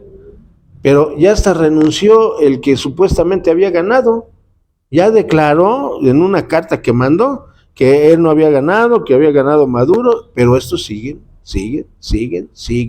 sosteniendo la mentira. Yo estoy de acuerdo que podrá tener los errores que quieran Maduro, pero su pueblo lo ha respaldado. Porque además, ¿por qué digo que ya estamos como en Venezuela? Porque, por ejemplo, la señora esa del Poder Judicial, la disque vocera de los trabajadores, está haciendo lo mismo que Corina. Por cierto, aquí estoy entre puros abogados, así que lo que va a decir de eso es que saben del tema. Sí. O sea, ¿cómo puede ella sostener algo, lo que quiera, cuando hizo un movimiento ilegal? En la ley no hay suspensión, no fueron a huelga, no pueden decir paro porque los paros están prohibidos por la ley, la huelga no la pueden hacer porque nunca fueron a ningún recurso, que sería en el Tribunal Federal de Conciliación y Arbitraje. Y por eso le cambiaron de no ponerle paro y ponerle suspensión. La suspensión tampoco existe, fue ilegal todo lo que hicieron. Yo en eso sí, no sé, no concuerdo luego mucho con que sean tan blanditos. Oigan, yo cuando faltaba a mi trabajo, me descontaban el día. Chis. Y más, si faltaba más de 4, tas pelas, para afuera. Y estos se aventaron más de 2 meses. Y nadie les dice, hasta les pagan por ir a mentar madres en contra de nosotros. Ese tipo de cosas son las que se tienen que afinar. O sea, yo les digo con las charlas que doy, no le van a hacer nada ilegal ni es represión a alguien que viola la ley. Pues sí, si estuviera trabajando, fuera honesto y todo, y yo llegaba, quítate porque ya te vas, no manches, eso sí está mal, eso es una ilegalidad. Pero ahora todas las faltas, y todos les pagaron. O sea, los mandaron gratis a hacer relajo. La violencia en el Senado, eso es un delito. Lo que hicieron ayer o antier, quemar expedientes, es un delito.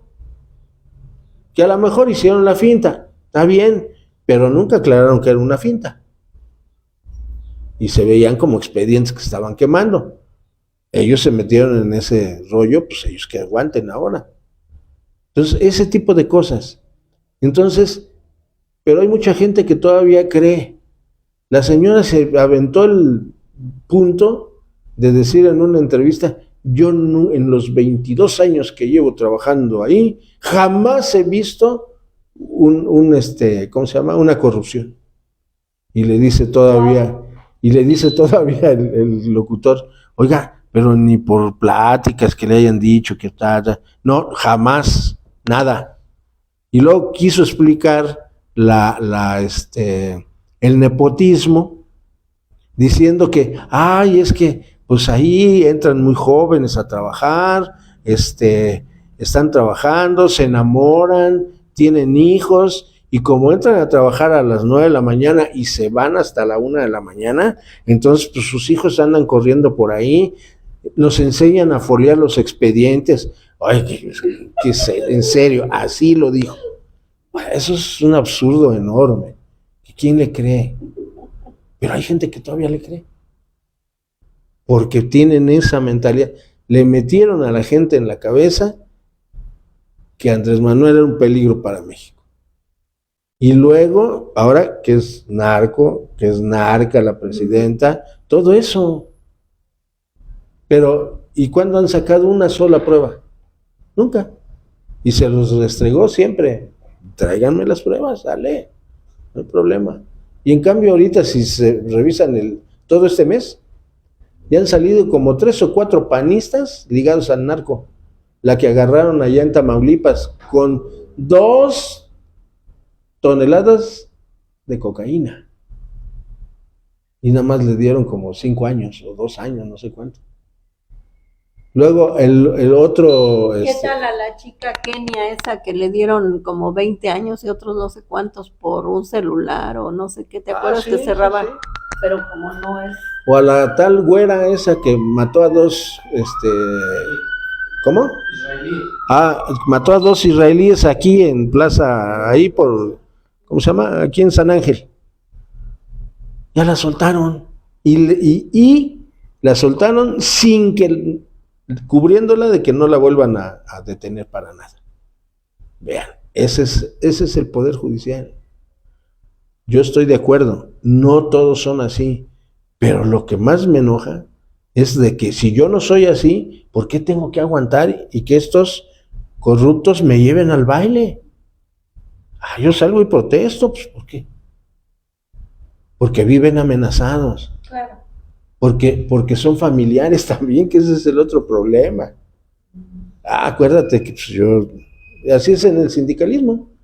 Dice, acuérdate, no vais a votar en contra mía porque yo metí a tu hermano, metí a tu pariente, a tu compadre. Y entonces, ¿qué hago? No, pues voy a votar por él. Pues sí. Como agradeciendo que le dio el trabajo. Cuando que él trabaja y su trabajo ha pagado todo. Claro, claro. Entonces, ese tipo de cosas son parte de lo que hay que luchar con las ideas. Así es. Por eso, de alguna manera, insistió mucho Andrés Manuel. Pero yo creo porque Andrés Manuel ha leído mucho, yo creo que eso lo tomó de Fidel Castro. Porque Fidel Castro, antes de fallecer, advirtió en una de sus declaraciones que esta época es la lucha de las ideas. Okay. O sea, miren, seguramente Andrés Manuel, si lo vieron ustedes, tuvo un maestro en la secundaria. Ese maestro fue el que le enseñó marxismo. Y ese maestro, cuando lo entrevistaron los periodistas Álvaro y Alejandro, que lo entrevistaron, decía, yo no confío en ¿cómo se llama? César Augusto. Adán Augusto. ¿Por qué? Porque quien le está haciendo la campaña aquí en el sureste es el sindicato petrolero. Y porque al que mataron ahí en Sinaloa, a ese cuate que mataron, lo vino a buscar en su campaña cuando era precandidato para que le ayudara en su campaña. Entonces dice uno, ¿qué pasa ahí? O sea, son cosas que no se explican. Pero a todo eso nos vamos a enfrentar. Miren, todos los movimientos que han triunfado han tenido que hacer alianzas. Pero un proceso que se mantiene va depurando. O sea, la propia Revolución Cubana se juntó hasta con los que después se fueron a Miami, los que estallaron el avión en el 72, de donde iban puros deportistas cubanos. O sea, se tienen que hacer alianzas, pero siempre y cuando no contradigan los principios. O sea, en la lucha, en este proceso, habemos de todos. Los que los que van a caminar un paso con uno y se van. Los que van a caminar un mes con uno y se van. Los que van a caminar años con uno y se van. Pero los importantes son los que se quedan siempre al lado de uno. O uno al lado del otro. Para no ponerse que uno es el... Acá no. Quienes se mantienen hasta el fondo. Como diría Bertolt Brecht, esos son los indispensables. Esa cuestión es muy importante y tenemos, por eso lo que me cae bien pues del Andrés Manuel es de que ha leído mucho y siempre los tenía así babeando porque le sacaba una cosa de historia, le sacaba otra por aquí, de otra por allá, porque la derecha no tiene esa cultura. Hay que tener cultura en la formación política de la gente. Tiene que aprender a leer, porque luego ni leer saben. Y no digo porque no lo lean bien, sino porque no aprenden de la lectura. Leer no es solamente leer, sino comprender lo que lees. Y en todo caso, aplicar lo que lees, interpretar correctamente lo que lees. No, pues así de corrido, ¿no? Entonces, esos son de las cosas que uno aprendió en el CCH. A razonar con la lectura, a investigar, que es otro de los puntos que son muy importantes. Hay que saber investigar.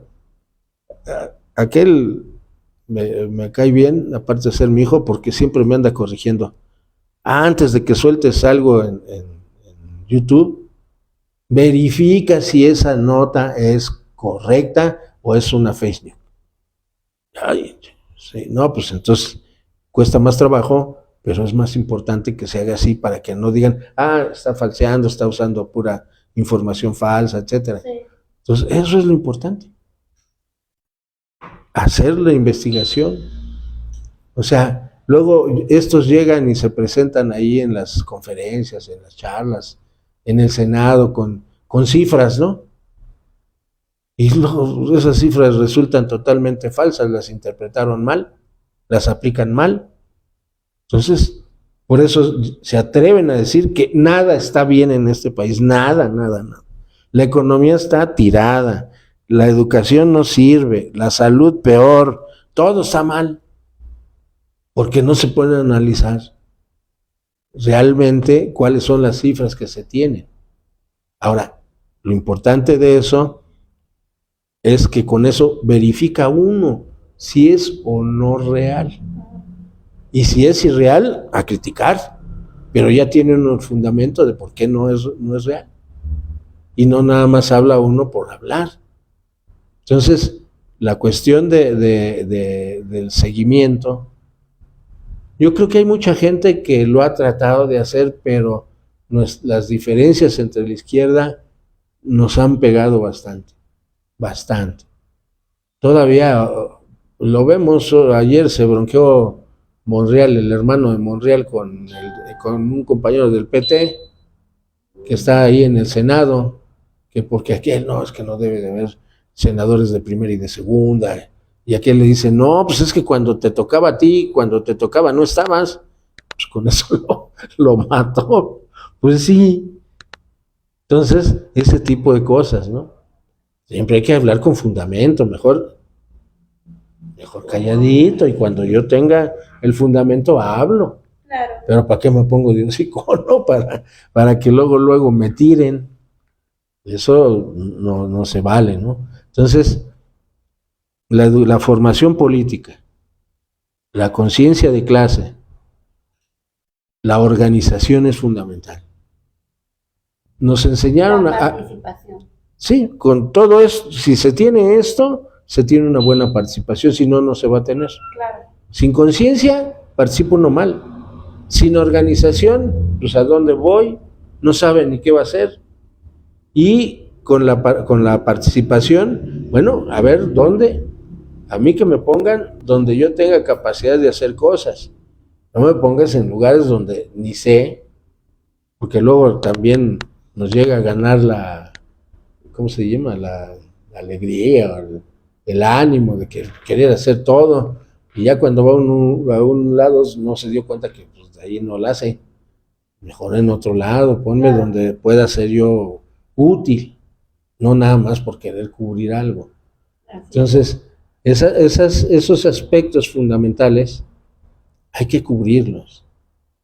Y por ejemplo, ahorita, digo yo, Morena, que es el que tiene, no sé, 2 millones de afiliados, ¿no? Carajo, yo con uno hago maravillas, pero organizándolos desde abajo.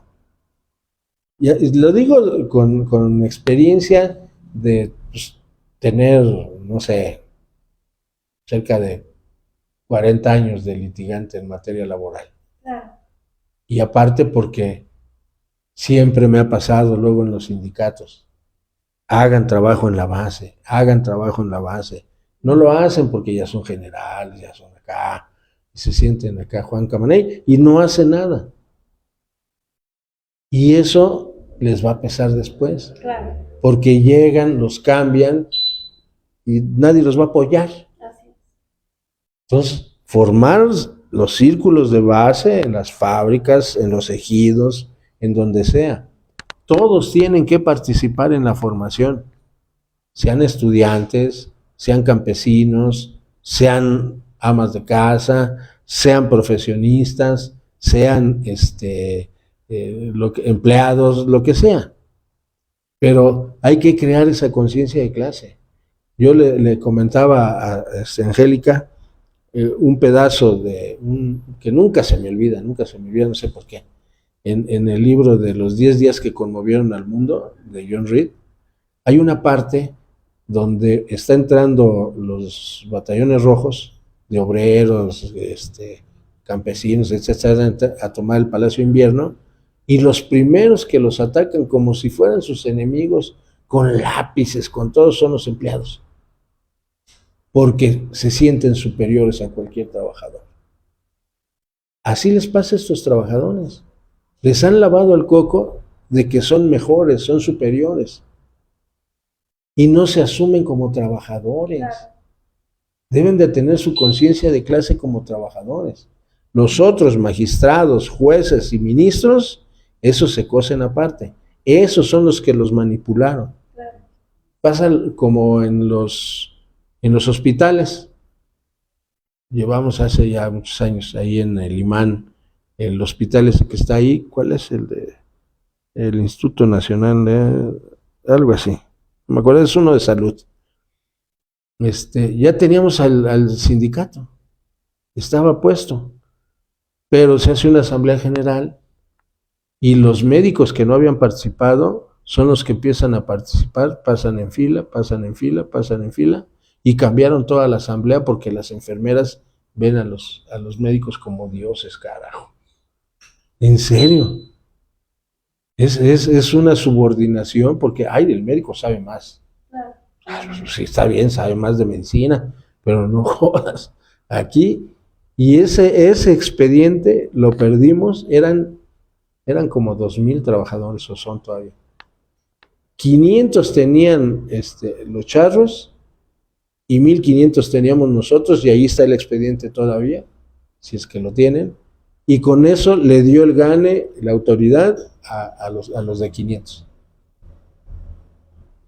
Entonces son las broncas que se dan. Claro. ¿No? O sea, esas experiencias son importantes para que la gente, yo siempre que estoy con algún sindicato les digo, ¿ya escribieron su historia? No, pues no. Pues escríbanla, que no venga el compañero nuevo a sentarse a la mesa a comer de lo que ustedes ya pelearon, que aprenda, que entienda que eso que está en la mesa es el fruto de la lucha de ustedes, para que lo empiece a valorar y para que el día que lleguen, no les vamos a quitar esta prestación, ni más. Esa es nuestra, aunque no haya participado ahí, pero es nuestra. Es de nosotros, lo ganaron mis compañeros con sacrificio, con luchas, con huelgas, con todo eso. Pero si así se la pasan, entonces cambia uno, luego cambia otro, nadie deja por escrito que se ganó, entonces no sabe el nuevo Claro. a qué va. Y entonces las nuevas generaciones ahí ya no saben. Y luego les cortan el contrato, se los disminuyen, que está prohibido por la ley, les hacen lo que sea y no son capaces de pelear por eso. ¿Por qué no les costó? Como en el de Pemex, ¿no? Que quedó uno de confianza de secretario y pues no tendría por qué ser porque no es parte de los trabajadores. Sí, claro, pues él no le tocaba, Exacto. no era sindicalizado. Pero ahí el error, y en eso siempre, yo he sido crítico, yo llevaba demandas en contra del PRD, cuando el PRD metía las patas. Llevé una vez en contra de la fracción parlamentaria del PRD, porque a dos secretarias las acusaron de que en diciembre, en la fiesta de fin de año y eso, se habían subido desnudas a bailar en la mesa. Dije, no sean patanes, ¿cómo se pueden hacer eso? Y una era sobrina del Toro, ¿cómo se llama? Del de Guerrero. Salgado. De Salgado. Salgado Macedonio. Y él terminó, no, ya no es bronca, yo te pago todo. Órale, págales todo, a mí vale. Con tal de que se lleven su lana, como debe de ser, órale. Pero no manchen, ¿por qué hacen eso? Son sus compañeros, son los que les cubren las espaldas trabajando. Pero de ese vuelo. Y así, a mí nunca me ha tocado el corazón para demandar a quien sea. Así sea de izquierda, no sea un gran dirigente, si la riega, la paga, si hay posibilidad de hacerlo, ¿no? Entonces, ese tipo de cosas son las que hay que cuidar, Claro. porque luego, por cositas así, que a veces no son tan sencillitas, se desprestigia toda la izquierda, como dice el dicho, por unos pagan todos. Entonces, ese tipo de cuestiones son importantes, se está analizando. Entonces, si no se forman cuadros, Claro. es gravísimo, gravísimo. ¿Por qué? Porque entonces tienen que estar agarrando de los viejos cuadros de aquellos. Tuve la experiencia ya finalmente, porque si no, aquí no acabamos. Tuve la experiencia de que el socio con el que trabajaba en el despacho fue presidente de la Junta Local de Conciliación y Arbitraje. Toda su vida fue defensor de trabajadores y sindicatos. Yo trabajaba con él. Y entonces me decía, vente acá a chambear cualquier puesto de sector particular. Le digo, no, a mí déjame hacer lo que me gusta. Estar peleando con la gente, agarrándome, todo. Pero yo irme a pudrir en un escritorio ahí para burocratizarme, no, ahí hay más, hay otros compañeros que sí estarían dispuestos. Y son buenos, no hay problema. Pero entonces, A él, al tercer día que entró, algo así como lo que le está pasando a Claudia, al tercer día que entró, ya le estaban haciendo un paro en toda la junta. ¿Por qué? Porque agarraron a 50 cabecillas, checando antes de las 8, el checador ya había hecho el negocio. ¿Cuánto era por checada, Ernesto? No, en aquel entonces era. Sí, pero eran 50. Hablando del 2000, 150. Por cabeza. del 2001. Sí. Entonces, y luego le cambiaron para defender a estos, fueron con el compañero. Y el compañero le dijo al general de la sección, dice, a ver, ¿a qué vienes? ¿A defender corruptos? Mejor vete de mi oficina. Así de plan. No los voy a pasar. Se acabó. Pues sí. Porque llegó y le dijo, aquí está nuestro pliego de pensiones. ¿El pliego de pensiones de qué? Mira, yo he sido toda mi vida defensor de trabajadores, no manches. No me vengas aquí a querer sorprender. Estás defendiendo a los corruptos. Mejor ve cómo se van a resolver su problema y ya vemos después. Entonces estaba en Argentina con otro compañero y le digo, no, dile a Jesús que no vaya a correr a nadie. Fíjate que es una contradicción, ¿no? Que no corra a nadie, porque entonces sí le van a hacer el paro. Que corra 4 o 5 de los más cabecillas, vamos, esos se van, y los demás